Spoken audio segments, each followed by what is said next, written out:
Good afternoon and welcome to the City of Toronto's COVID-19 media briefing for Wednesday, May the 12th, 2021. Joining us today is Toronto Mayor John Tory, Toronto's Medical Officer of Health, Dr. Eileen, and Toronto Fire Chief and the General Manager of the Office of Emergency Management, Matthew Pegg. Mayor Tory? Well, Brad, thank you and good afternoon. May I begin by saying that there are two groups that are in very good company with one another this week because it is both National Nursing Week, which we spoke about on Monday, and it is also National Police Week. And we spoke about the courage of our nursing people, nursing professionals in the province and in the city on Monday, and today I think we can salute equally the courage and the service of our police officers, the women and men who serve us each and every day under the leadership of Chief Raymer and do a good job keeping the city safe and at the same time working hard on finding opportunities to modernize policing in the City of Toronto and be a leader in that regard. May I also say at the outset a happy Eid Mubarak to our friends in the Muslim faith community. This is a very important event on their calendar each year, and unfortunately, like many things, they'll have to celebrate differently and safely.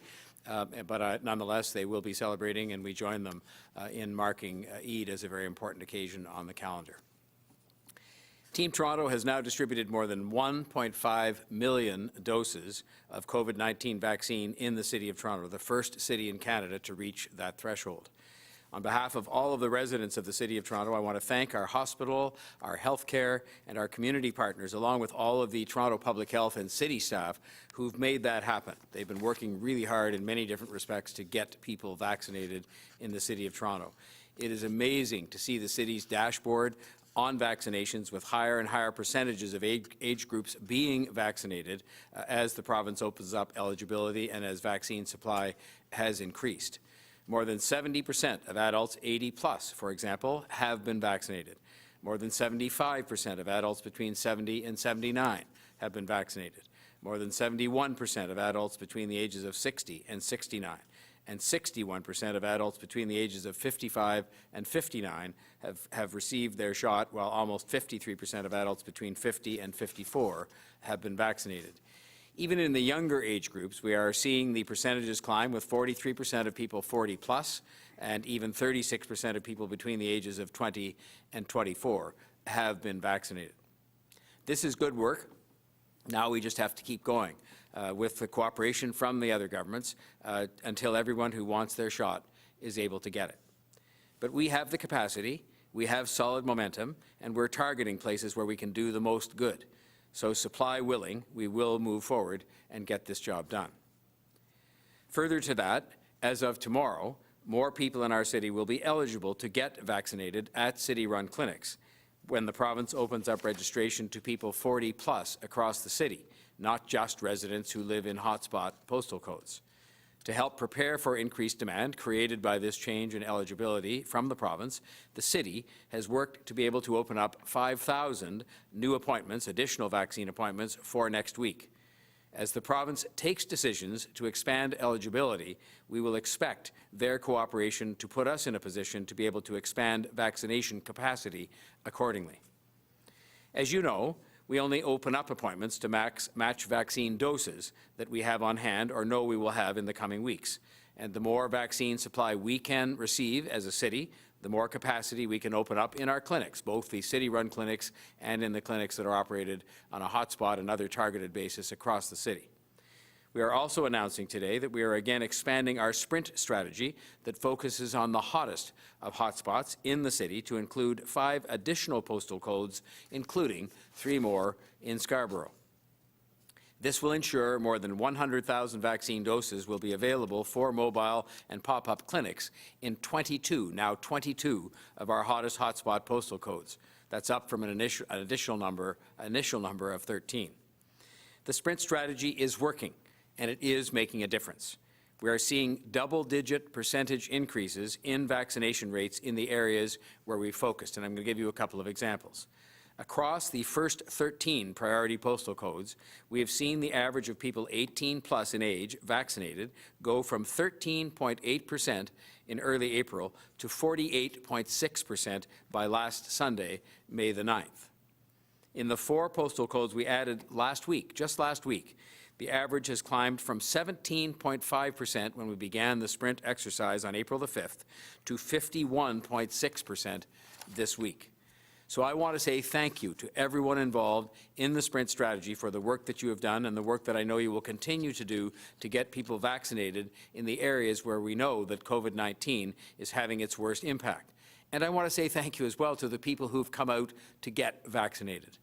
With a lot of help from a lot of hard work on the part of community organizations and people that are trusted in those neighborhoods, the people, you out there who we serve, have responded. And you've been vaccinated, but there's still obviously work to be done if we're just over half, but that's significant progress in a very short period of time.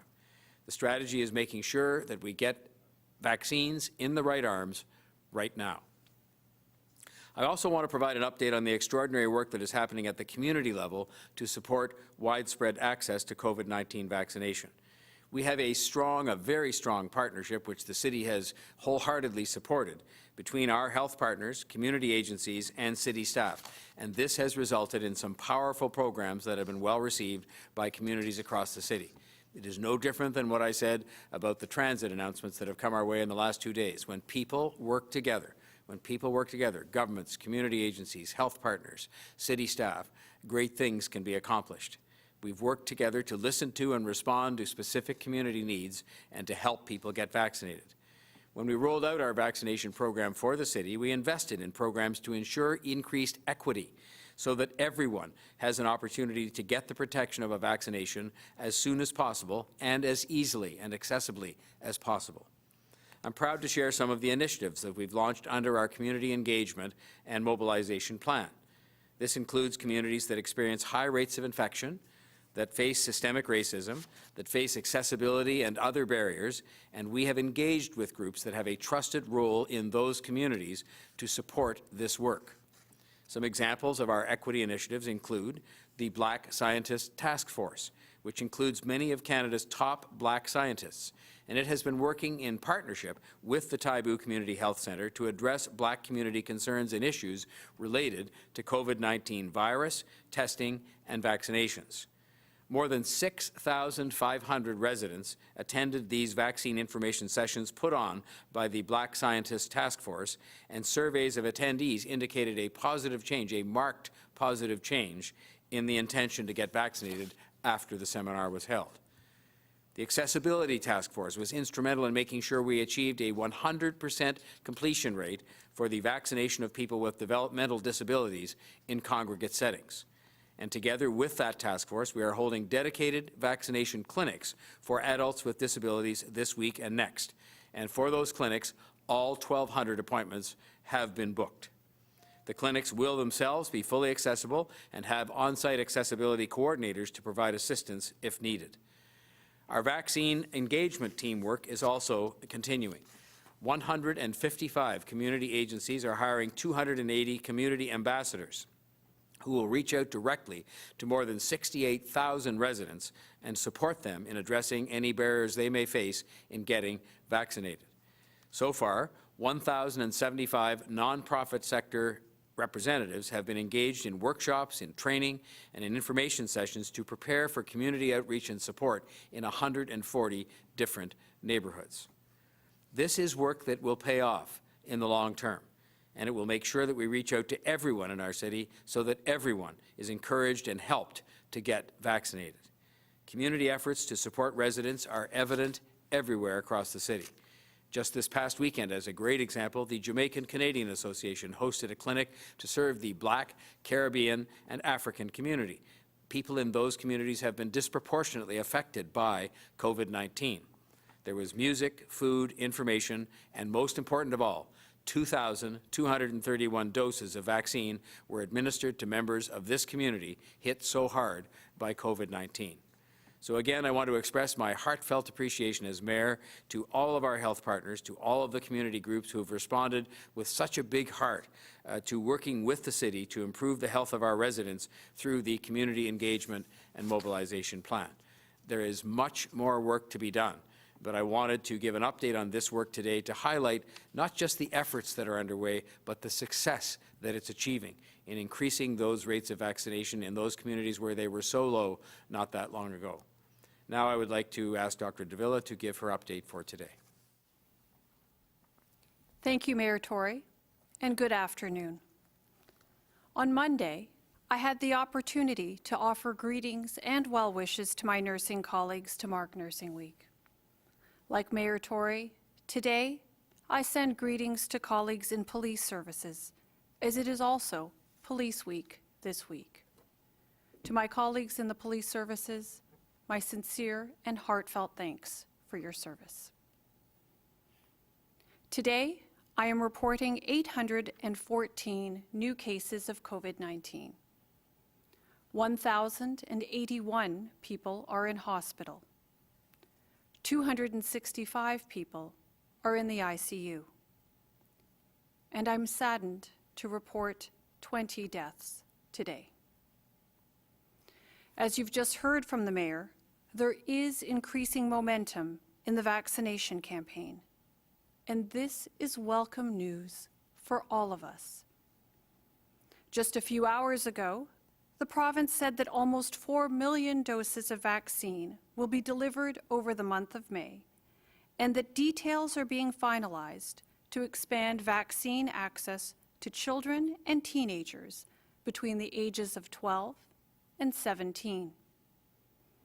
We at Toronto Public Health are looking forward to receiving these details and ultimately to working with the relevant partners to get this done. On the ground in Toronto, we will see the expansion of neighborhoods which will have pop-up and mobile vaccine clinics. This approach has been enormously successful in facilitating vaccine delivery. Neighborhood enthusiasm for the pop-up and mobile clinics reflects this.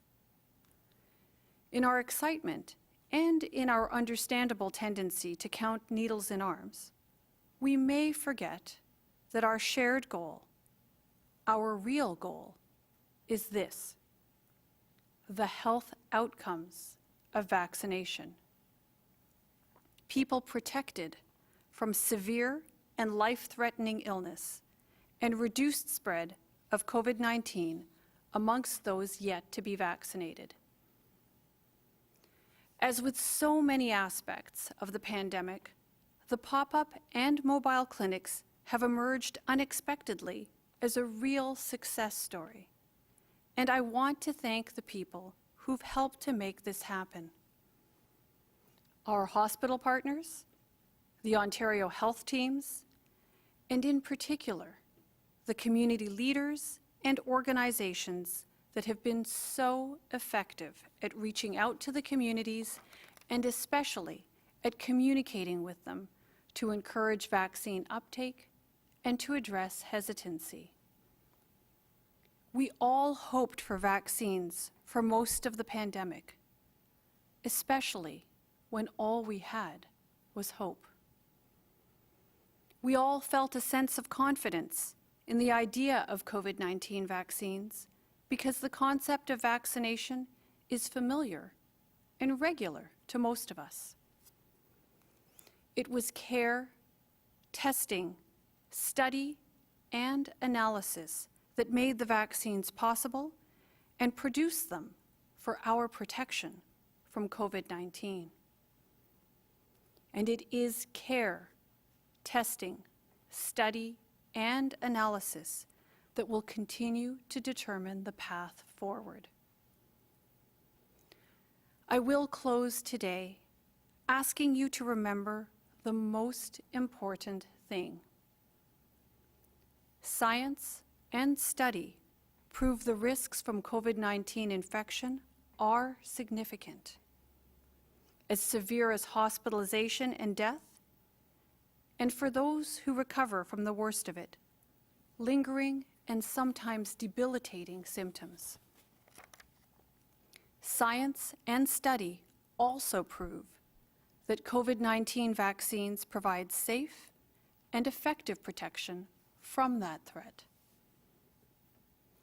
Stay confident, stay informed, and be ready to take your turn as more and more vaccine becomes available.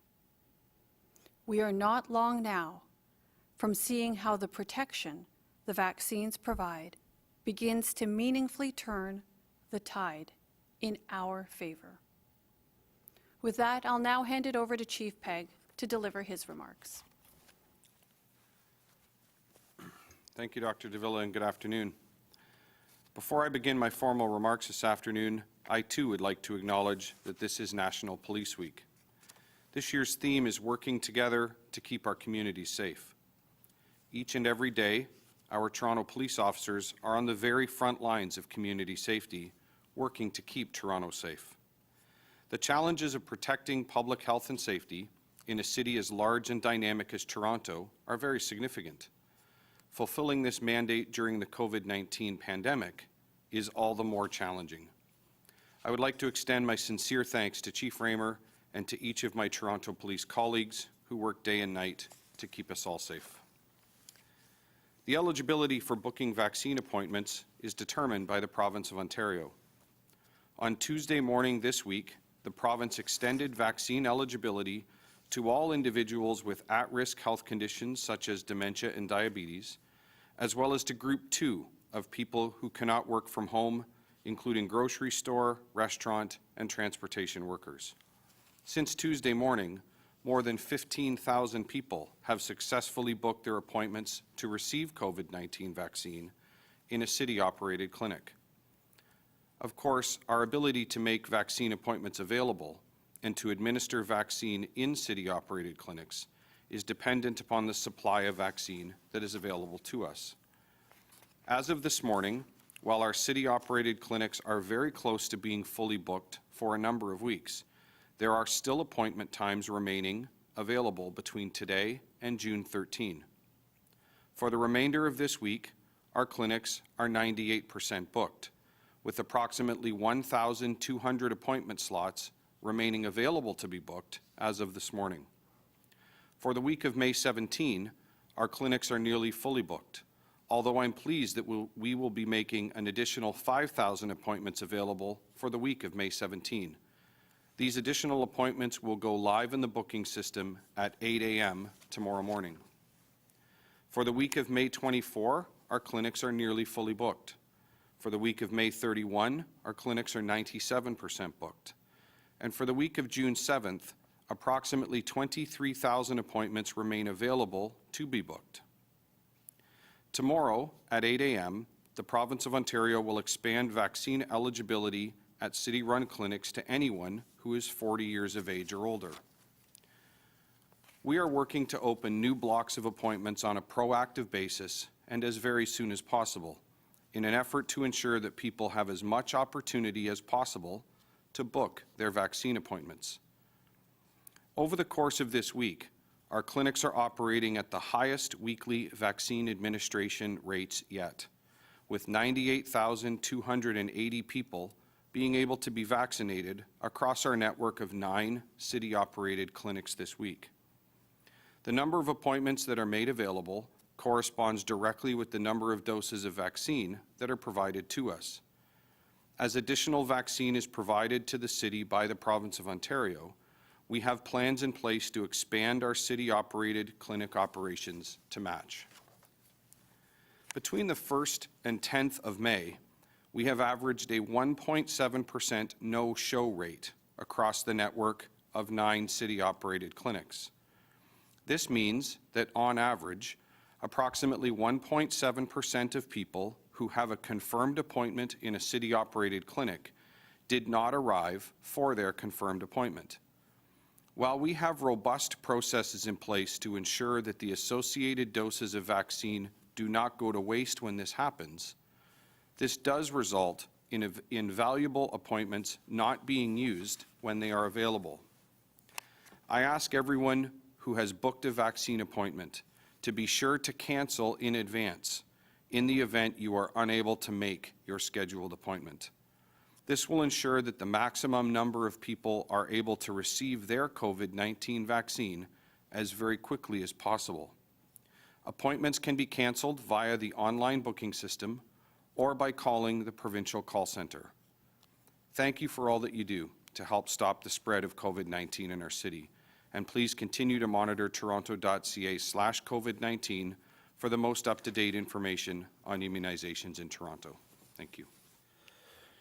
Thank you very much, Chief. We'll now go to questions. Just a reminder to please unmute yourself, and we'll go first to John Woodward from CTV News. John, go ahead, please. Hey there. This is a story, there's been quite a bit of talk about gyms today. This is a question, I suppose, about underground gyms. How widespread is a phenomenon where someone would rent a private room and do physical activity there with a trainer? What are the risks there, and how many enforcement actions, for example, have you done on that in the city? I'll certainly start. To be very candid, that's not a circumstance that has hit my radar of late. I will say that as we have seen throughout COVID-19, when complaints are received by the city, generally via 311, they are received, they are triaged based on priority, assigned a priority based on the risk that's identified in the complaint, and then our coordinated enforcement teams comprised of Toronto Public Health, Municipal Licensing and Standards, and Toronto Police will respond to those complaints. Unfortunately, I don't have data relating to enforcement or specific data relating to enforcement on gyms. Brad, I'm not sure if we have enforcement services on the line. Carlton Grant is on the line. Carlton, do you have any update on that, please? Sure, and thank you for the question. We've had minimal number of complaints about gyms, outdoor gyms, underground gyms, real gyms operating. We have dealt with them, and the one that came to our attention this morning on Richmond Street is currently under investigation for a number of matters, and we will continue to follow up with our investigation. But this is a very small sample size of complaints and issues that we have related to gyms. And maybe this is for the medical health officer, what is the risk right now for gyms and underground gyms? And what should we be telling people who want to participate in indoor physical activity like that? Well, I don't know that I can provide a numerical figure on what the exact risk is, but I can say in general that any kind of indoor activity, particularly without the use of masks and involving the interaction between people that don't live in the same household, presents a risk for COVID-19 transmission. That's something we've talked about for many, many months now, as our understanding of COVID-19 and how it transmits from one person to another has grown over the course of this pandemic.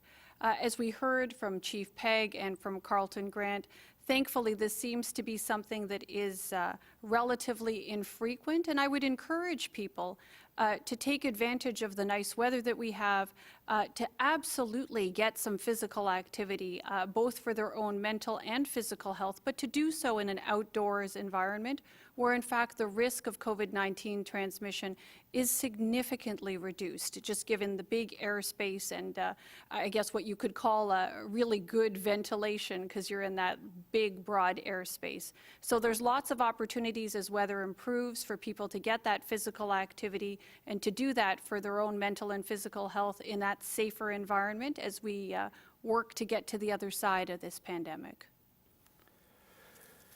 Okay, thank you. We'll go next to David Ryder from the Toronto Star. Dave, go ahead, please. Hi there. First question about the vaccination rollout, and that's the Health Board on Monday urged the Ontario government to extend the allocation of 50% of vaccine to hotspots for another 2 weeks. I believe, somebody can correct me if I'm wrong, I think it's going to end on the 17th. My question is, I guess, two parts, and one is how, if it's not extended, how does that change the balance of vaccine in Toronto as far as city clinics versus the mobile and pop-ups that we have heard have done such good work? And also, is there any update on how many vaccines we're getting on what dates?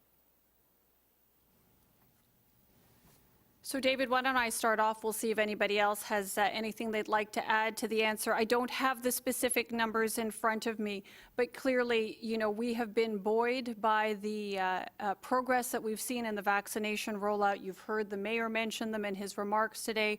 I spoke about the success that we're having in those mobile and pop-up clinics, and we're seeing real interest, real uptake of vaccine in some of these hardest hit neighborhoods in our city. So, I'm really hopeful that we'll be able to continue our work with our provincial counterparts. These discussions happen all the time. We recognize that, there are supply issues and there are always challenges. But it's my sincere hope that we're able to have constructive dialogue with our provincial counterparts, recognizing that really putting the resources in those hotspot communities actually not only benefits those communities directly and benefits the whole City of Toronto, but frankly is a big benefit for the entire province of Ontario ultimately.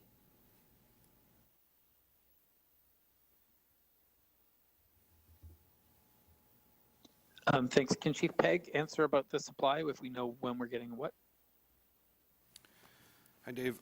With respect to the supply, knowing what is coming, I don't have anything more. I certainly don't have any visibility beyond what Dr. DeVille and the Toronto Public Health team does. With respect to the positive impact of that strategy, and I just did a bit of quick math. So as I noted in my remarks, this week in our clinics, we are delivering more than 90,000 doses of vaccine. And that, of course, is the direct result and directly correlated to the additional vaccine supply. When that ends and we return to the more normalized rate absent of that additional bolus, we would return to about 60,000 doses a week.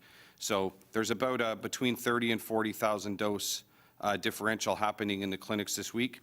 With 98,000 doses being administered this week, that's fantastic. That's operating our clinics very close to their design throughput, which is fantastic to see. And I know all of us look forward to being in a position where we can maintain those weekly, maintain or exceed those weekly throughput or administration rates on a weekly basis going forward.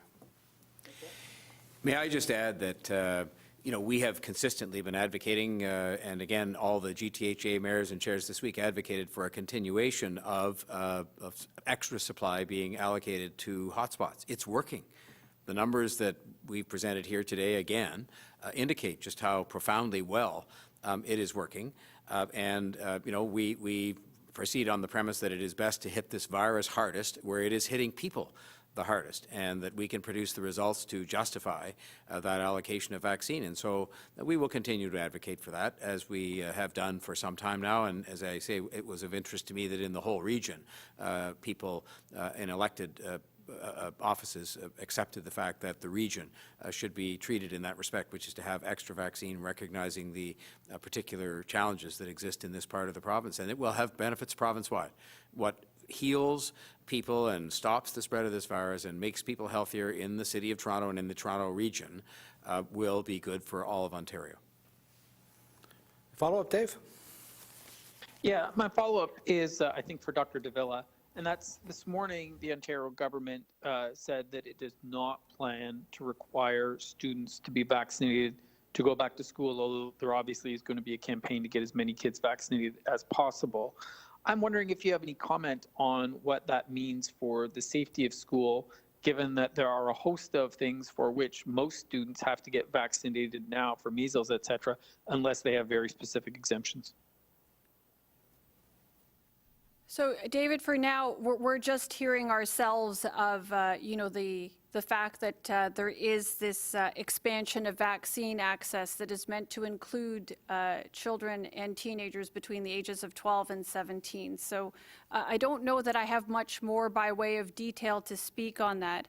I would say this, like most other services within healthcare, we do expect that there will be informed consent as part of that. And, my sense is that we've seen our community really take up vaccine very well because they're actually seeing the benefits of vaccination, both for themselves as individuals, but more broadly as a community.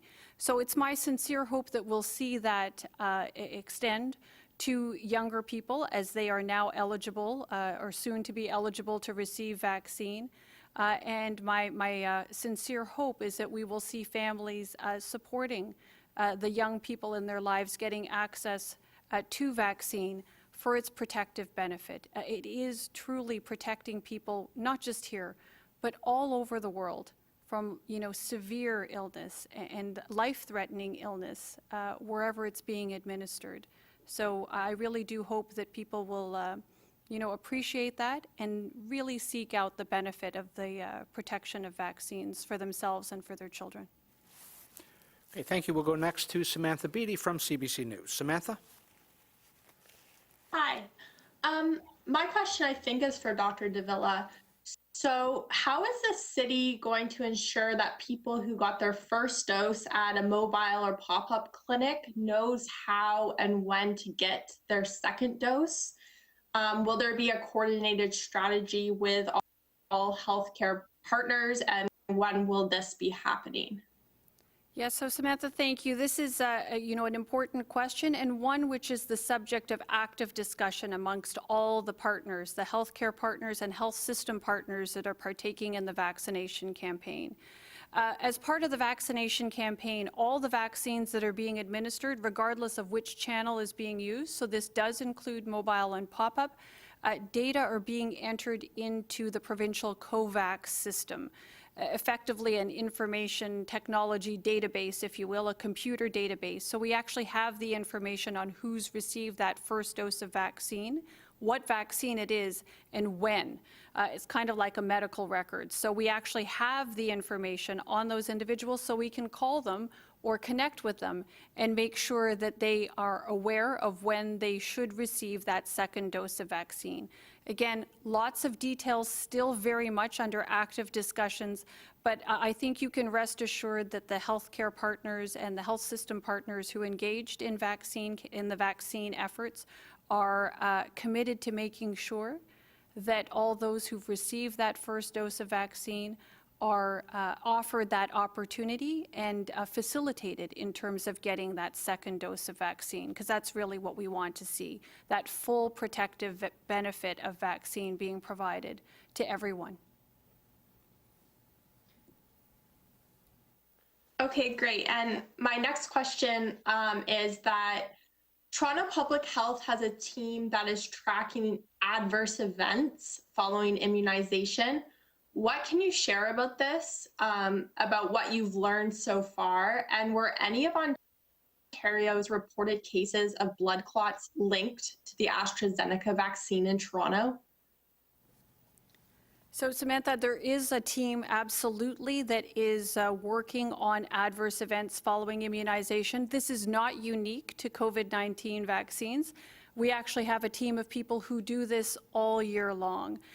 So my understanding is that the team is actively putting together reports where I don't know that I have anything specific to share with you today, but as their reports are being compiled and are ready for public dissemination, I'll be sure to share those details with you as soon as I can. Again, this is evidence of the work that public health does in the background each and every day, regardless of whether we're talking about COVID-19 vaccines or any other immunization that's out there. We have a team of professionals who work as part of that broader safety system, that vaccine surveillance and safety system, to ensure that people are truly experiencing the benefits of vaccine and that we're aware of any safety issues should they come, should they develop in follow-up to any vaccine, including the COVID-19 vaccines. Thank you, Doctor. We'll go next to Nick Boisvert from CBC News. Nick? Hi, Dr. Davila. Your counterpart in Ottawa, Dr. Etches, just said today that she thinks it's looking positive for on the prospect of schools potentially reopening at the end of this month. Can you envision a roadmap, a scenario where Toronto could be in the same situation before the end of the school year? You know, Nick, I'm not familiar with what the specifics are of the situation in Ottawa. I would say, though, that I believe our COVID-19 case rates and COVID-19 activity in the City of Toronto is generally higher than it has been, certainly over the past several weeks, when in comparison to Ottawa. So I did mention, though, as well, earlier this week, that I would like nothing more than to see our children back in in-person learning, because there are lots of benefits associated with that. But that should only happen in conditions where we can ensure that it is appropriate for them to go back, and where we know it's not only safe for those who are part of the school community, but frankly, safer for our entire community. So we're constantly watching and monitoring our indicators, monitoring COVID-19 activity in our community, and certainly are very interested in seeing children getting back to in-person learning as soon as it's possible and as soon as it's safe to do so, simply because we know there are so many benefits to be conferred upon children from that in-person learning. It's just, there are, I think, lots of very heroic efforts currently going on to ensure that there is ongoing instruction remotely, but we know that there are lots of benefits that just simply don't happen in quite the same way as they do in in-person learning environments. Okay, thanks. And a follow-up on that, if I can, to Mayor Tory. Mayor, how would you like to see the communication sort of work to parents, say at the TDSB, about when a decision might be made that the school year is perhaps not going to come back in person, or that it's still open, so that maybe parents aren't so sort of left hanging as they might be right now about whether their kids are going to go back or not? Well, I just think the important thing is that there be a decision and that it be communicated to parents as soon as possible, recognizing that all of this is, even though it's science, it's an imprecise science in the context of how fast things will change for the better and how soon it will be safe. But we've said before, all the mayors said earlier this week from across this region, and I certainly would say as the Mayor of Toronto that, and I know the province is working hard on having some news for us fairly soon, but I think they should have that news as soon as possible, make it as clear as possible so that people can make their plans, and so that we can make sure that kids are as safe and healthy in whatever the circumstance as possible, because I think in the end that's what we mostly want, is to make sure that the kids are safe and healthy at whatever determination is made as to what should happen with their schooling, and it may well be some other result in between, schools being sort of totally open or totally closed. I don't know. Okay, thank you. Final question today is from Beth McDonnell from CTV News. Go ahead, Beth.